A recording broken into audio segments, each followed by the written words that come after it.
Crimes que envolvem médicos chocam a sociedade. Apesar da gente saber que em todas as profissões, e até independente disso, existe maldade em qualquer ser humano, especialmente naqueles que usufruem algum tipo de poder e escolhem locais onde podem exercer essa maldade. De toda forma, a gente sempre espera ser bem acolhido quando a gente procura qualquer profissional da área da saúde. Mas aqui nesse caso, a gente vai descobrir que em qualquer ambiente é possível que ocorra um crime brutal.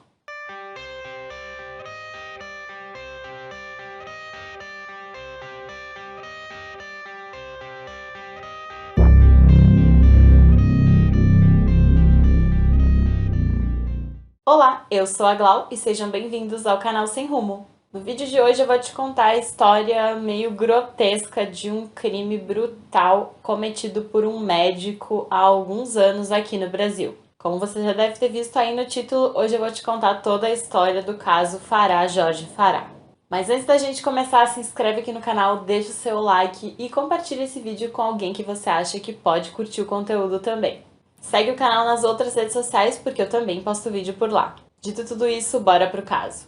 Fará Jorge Fará era um médico de ascendência libanesa. Ele era um psiquiatra por formação, mas nos hospitais em que trabalhava, ele atendia como clínico geral. O Fará não tinha uma personalidade muito extrovertida, e os amigos que ele tinha eram mais os colegas de trabalho. Ao que parece, ele tinha uma relação mais próxima com a família. Além dos outros locais onde ele trabalhava, ele também tinha uma clínica particular. Mais diferente dos outros atendimentos e mesmo da formação dele, essa clínica era voltada para cirurgias plásticas. Apesar de o Fará não ter nenhuma formação nessa área e, portanto, não ter nenhuma autorização para estar atuando ali.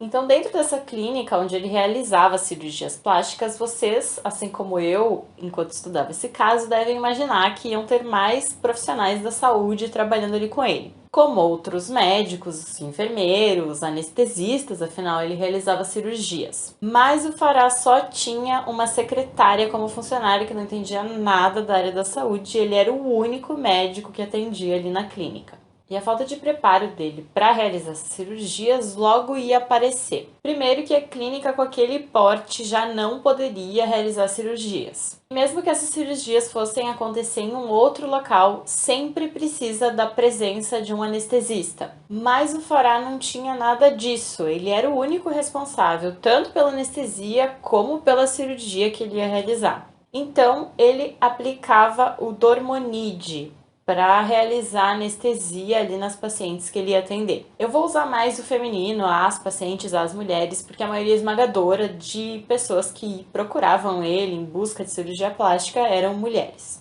Ouvindo outros médicos que são anestesistas, né, que estudaram para essa área, eles falam que o Dormonide ele não pode ser usado sozinho para realizar uma cirurgia, porque a característica do Dormonide é de realmente acontecer uma sedação, que pode gerar amnésia, relaxamento, mas que não gera analgesia. Analgesia seria tirar a dor. Então, para qualquer procedimento em que envolvesse dor, que era o caso das cirurgias plásticas, ele precisaria ter mais uma substância ali acompanhando o Dormonide. Mas no caso do Fará, ele aplicava somente o Dormonide. Então vocês já devem imaginar que vários problemas, para dizer o mínimo, começaram a acontecer nessas cirurgias ali da clínica do Fará. Até mesmo as condições de higiene e esterilização do local, que devia ser perfeitamente limpo, afinal estava realizando uma cirurgia, não era das melhores. Mas aí você vai se perguntar por que alguém se submetia a este local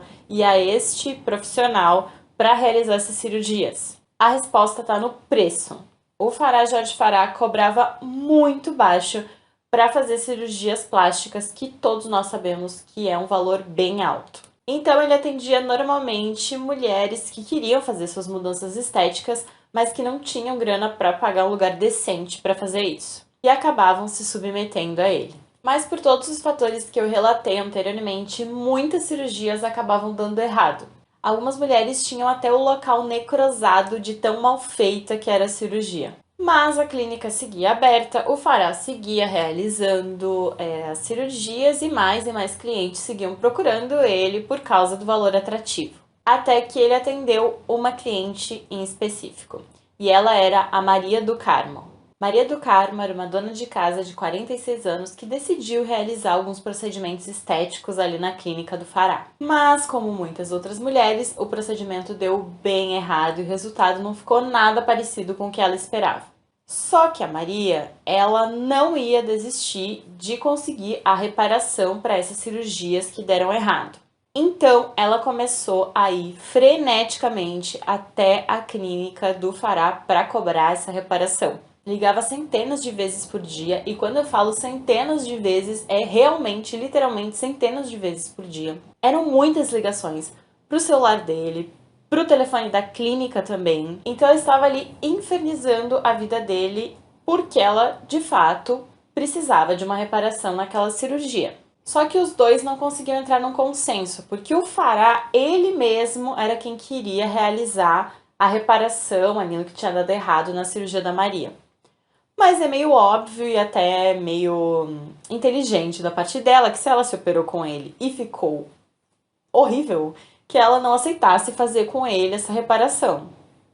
Então o que ela queria, na verdade, era que ele se responsabilizasse pelos erros ali que ele cometeu, e ela deu então ali umas duas opções para ele. Ou que ele buscasse algum amigo dele que fosse cirurgião plástico e realizasse ali no 0800 para ela a reparação, ou que se ele não conhecesse ninguém, ele mesmo desembolsasse ali a grana para realizar a reparação para ela. E eles não chegavam num acordo nunca, e a Maria ia indo cada vez mais até a clínica dele para fazer essa cobrança. Conforme ela ia frequentando a clínica para cobrar ele a reparação, ela ia conhecendo outras mulheres que estavam na mesma situação que ela, que tinham feito cirurgia com o Fará e que também buscavam a reparação. Ela se tornou uma espécie de líder ali para aquelas mulheres e passou a representar as reclamações não só dela mesmo, mas de outras mulheres ali para o Fará. Por outro lado, o Fará foi se sentindo cada vez mais pressionado e ele viu que não tinha mais para onde correr, que ele tinha que tomar uma atitude. Mas a escolha que ele fez para resolver a situação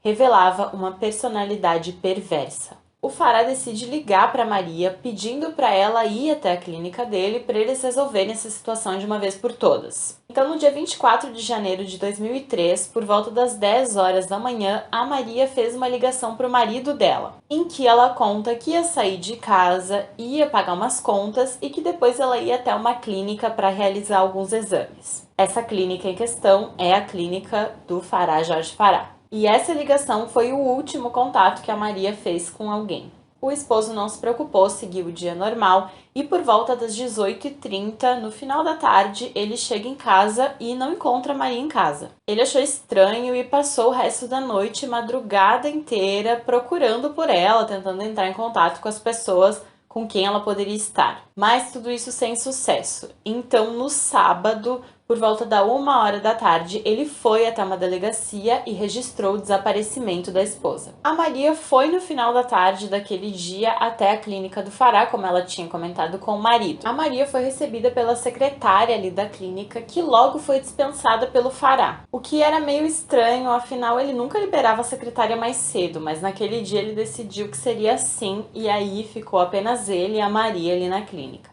Foi então que o Fará atacou ela com um bisturi, provavelmente a ferindo dessa maneira. E em algum momento ele aplicou também o Dormonide nela. E na maca ali da clínica foi onde ele iniciou o crime. Primeiro ele tentou desfigurar o rosto dela o máximo possível e retirou os digitais tanto das mãos como dos pés. Tudo isso para tentar dificultar o reconhecimento da vítima. Após isso, ele iniciou o que os peritos chamam de espostejamento, que é uma espécie de esquartejamento, só que no esquartejamento é feito com partes menores. Após isso, ele levou os fragmentos ali do corpo até o banheiro, onde tinha uma banheira, que foi o local onde ele lavou esses fragmentos. Também ali no banheiro foi onde ele se desfez das vísceras da vítima dando descarga. O restante do corpo ele embrulhou em sacos plásticos e levou até o porta-malas do carro. Gente, é brutal pensar em como que ele realizou tudo isso. O Fará então dirigiu seu carro até a garagem do apartamento, o deixou lá e após isso foi se internar numa clínica psiquiátrica.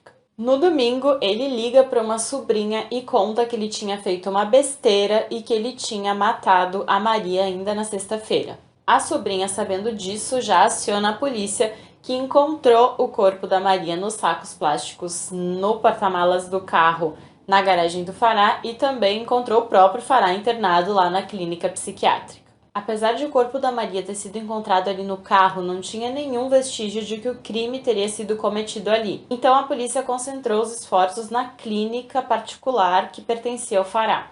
E como a gente já sabe, eles encontraram muitos vestígios de que as suspeitas estavam corretas. Inclusive nos instrumentos ali cirúrgicos foi encontrado o sangue da vítima.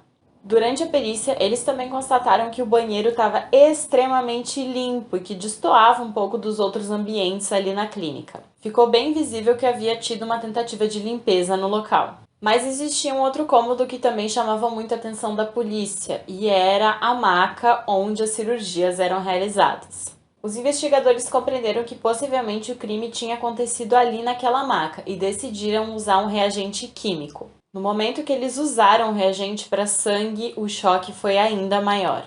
Antes de seguir aqui com o caso, tem um fato sobre isso que é bem interessante. Essa foi a primeira vez que foi utilizado o luminol, esse reagente químico para sangue, num caso aqui no Brasil. Algum tempo depois, esses reagentes químicos ficariam muito famosos por ter sido utilizado num dos casos de maior repercussão aqui no Brasil, que foi o caso Nardoni. Inclusive já tem vídeo aqui no canal sobre esse caso e lá eu explico melhor como que foi o uso desse reagente. Então se você quer entender um pouquinho mais, dá uma olhadinha lá no outro vídeo que tá bem legal e bem completo. Mas continuando o caso aqui, ao aplicar o luminol, os investigadores tiveram uma surpresa. O reagente químico mostrava que tinha sido limpo muito mais sangue do teto do que do chão, o que indicava que enquanto o Farah estava realizando os cortes ali na Maria, o coração dela ainda estava pulsando sangue, de maneira que realizava uma pressão mais forte e o sangue era espirrado para o teto, ao invés de ter pingado no chão, caso ela já estivesse morta quando ele tinha começado. Resumindo, quando ele começou essa monstruosidade, a Maria ainda estava viva. Já o espostejamento em si foi feito pós-morte. Existiam alguns fatores que dificultavam a investigação nesse caso. Uma delas era o fato de o Farah ter se livrado das vísceras da Maria e de quando o corpo ser encontrado ele já não ter mais a presença de sangue. Isso dificultava muito os exames que seriam feitos posteriormente para elucidar como tudo tinha acontecido. Por isso, o caso ainda segue com muitos mistérios, entre eles um fator essencial que é a causa da morte. Até hoje, os investigadores não sabem dizer exatamente como o Farah matou a Maria. Mas num trabalho minucioso da perícia, eles conseguiram coletar só um pouquinho de urina que ainda estava presente ali no corpo. E dessa maneira, no exame toxicológico, apontou que existia o Dormonide, aquele sedativo que eu contei para vocês anteriormente. Outras provas que incriminavam o Farah era que as roupas da Maria foram encontradas na clínica e os documentos dela na própria casa dele. Após o crime de homicídio do Farah vir à tona, outras vítimas foram relatar abusos sexuais vividos durante as cirurgias que ele realizava. Segundo os depoimentos, o Farah Jorge Farah abusava sexualmente das suas vítimas, que eram suas pacientes, enquanto elas estavam lá completamente sedadas, totalmente vulneráveis. E segundo o delegado do caso, essa inclinação para os abusos sexuais era o que podia justificar ele estar tão disposto a realizar cirurgias por preços tão baixos. Mas no final das contas, apesar das denúncias das mulheres, elas decidiram não levar o caso adiante. Como todo mundo sabe, é muito difícil para a vítima denunciar esse tipo de crime. O pós-crime nesse caso foi uma confusão e é cheio de reviravoltas, então vamos com calma para todo mundo entender tudo. O crime ocorreu em 2003, quando o Farah foi preso. Já em 2006, ainda preso, ele teve o seu registro médico cassado. Um ano depois, em maio de 2007, o STF concedeu o direito de ele aguardar o julgamento em liberdade. Então, em abril de 2008, o Farah foi finalmente julgado e ele foi condenado a 13 anos de prisão. Porém, como ele já tinha cumprido 1/3 da pena enquanto estava aguardando o julgamento, ele não voltou para a prisão. Apesar de condenado, ele saiu do tribunal livremente. Mas como esse caso é cheio de reviravoltas, veio mais uma. Esse julgamento que condenou o Farah em 2008 foi anulado e um novo foi marcado para 2014. Nesse, o Farah foi novamente condenado, dessa vez a 14 anos e 8 meses de prisão. Pena essa que ele cumpriria em regime fechado, mas por uma nova decisão do STF, ele seguiu cumprindo essa pena em liberdade. Mas aí você acha que acabou? É lógico que não, tem mais reviravolta no caso. Em 2017, o STJ ordenou que o Farah cumprisse essa pena a qual ele foi condenado em 2014 em regime fechado, ou seja, o Farah voltaria para a prisão. Mas quando a polícia foi buscá-lo em casa, em 22 de setembro de 2017, eles o encontraram morto. Ele se suicidou vestido de mulher e tinha recentemente implantado próteses nos seios e nos glúteos. O que talvez indicasse uma possibilidade de ele ser transgênero e por isso tá com tanto medo de retornar para a prisão naquele momento. Um outro fator que chamou muito a atenção dos policiais que encontraram a cena e que fecha esse caso de maneira bizarra foi que eles contaram que a casa estava toda com janelas fechadas e tocava uma música fúnebre ao fundo. É isso pro vídeo de hoje, pessoal. Antes de você ir embora, não sai daqui sem se inscrever, clicar no sininho para receber as notificações, deixar o seu like que ajuda muito esse canalzito a ficar cada vez maior, gente. Vamos ajudar o canal a crescer aí. Compartilha esse vídeo com alguém que tu acha que pode curtir também, pra gente conseguir cada vez mais inscritos. Ah, e não se esquece de deixar nos comentários o que você achou desse caso bizarro. Segue o canal nas outras redes sociais, porque eu também posto vídeo por lá. É isso! E tchau!